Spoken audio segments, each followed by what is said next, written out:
I am so happy and a little bit emotional. I've just finished watching or rewatching Casper's Spree Under the Sea. This was released in 1950.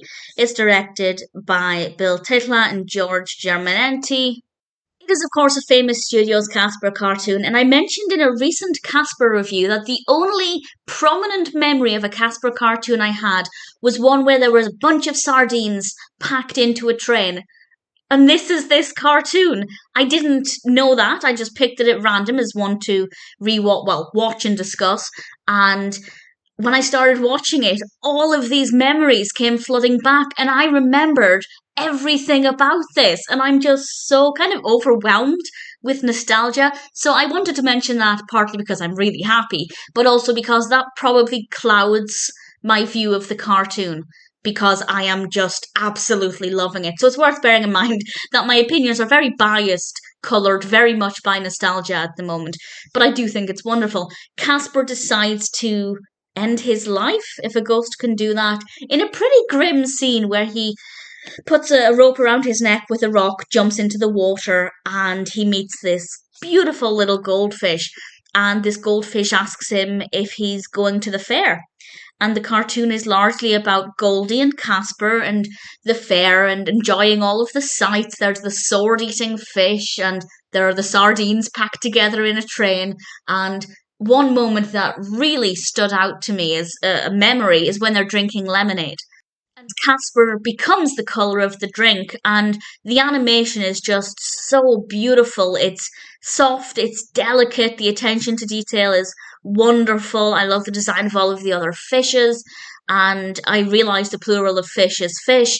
And we have the scene, I guess this is a spoiler for something that happens towards the end, but towards the end, fishermen drop their net into the water and pull up the fish, and Goldie is one of those fish.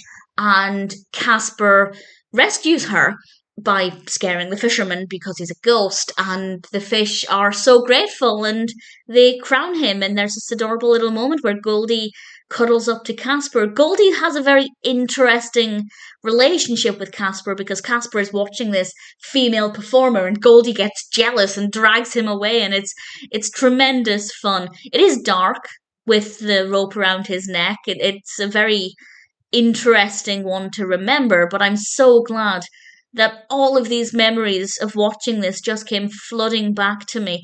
It would have been on a VHS that I had, a Casper VHS, but I don't remember which one. If anybody knows which VHS tapes this was on, please feel free to let me know, but I'm hoping that when I watch other cartoons that would have also been on the tape, those memories will come back as well. But the sardines were the only thing that I remembered prominently. And having now watched Casper's Spree Under the Sea, all of those memories came flooding back, and I absolutely adored it. It's a fun story, definitely quite dark. I wonder if Casper is partly responsible for my morbid fascinations. It very well could have been my beginning into enjoying dark content.